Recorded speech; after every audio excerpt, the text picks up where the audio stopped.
خۆشەویستی خوا فەرمووی صلی الله عليه وسلم شش خاڵ هەیە، شش عیبادەت هەیە، شش چاکە هەیە، هەر کەسێک لەیەکێک لەم شتانە بمرێ لەسەر ئەم شەشتە یەکێک لەمانە خوای گەورە زەمانی بەهەشتی بۆ کردووە، زەمانی کردووە کەفیلی و کەفالەتی ئەوەی کردووە بیخاتە بەهەشتەوە.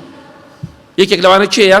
دەفەرمی وَرَجُلٌ عاد مريضا فإن مات في وجهه كان ضامنا على الله أن يدخله الجنة. هەر کەسێک سەردانی نەخۆشێک بکات، بڕوات بۆ لای نەخۆشێک سەردانی بکات، لەو ڕێگایەدا بمرێ خوا زەمانی بەهەشتی بۆ کردووە.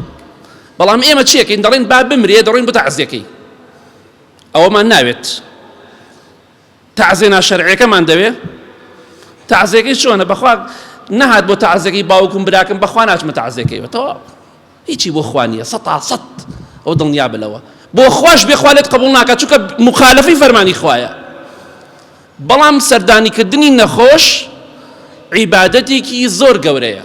هەر کەسێک لە سەردانیکردن ئەڕۆ بۆ نەخۆشخانەیەک، بۆ شارێک، بۆ ماڵێک سەردانی نەخۆشێ دەکات، لەو ڕێگایدا تووشی ڕووداوێک بێ یاخود بمرێ، خوای گەورە زەمانی بەهەشتی بۆ کردووە. ئەها چەندێک گەورەیە گەر ئینسان شتێ بکات لەسەر فەرمانی خوا پێغەمبەری خوا بێ صلی الله عليه وسلم، لەسەر عیبادەت بمرێ، خوای گەورە زەمانی بەهەشتی بۆ دەکات. بۆیە چاکەکان بەکەم مەزانن، بەردەوامیش بڵین خوای ئاخرمان بەخێر بگێڕ یا رب العالمین. ئامین. خوای گەورە لە گوناهەکانمان خۆش بی، لە گوناهی دایک و باوک و مردوەکانمان خۆش بی، خوای شیفای نەخۆشەکانمان بدە یا رب العالمین.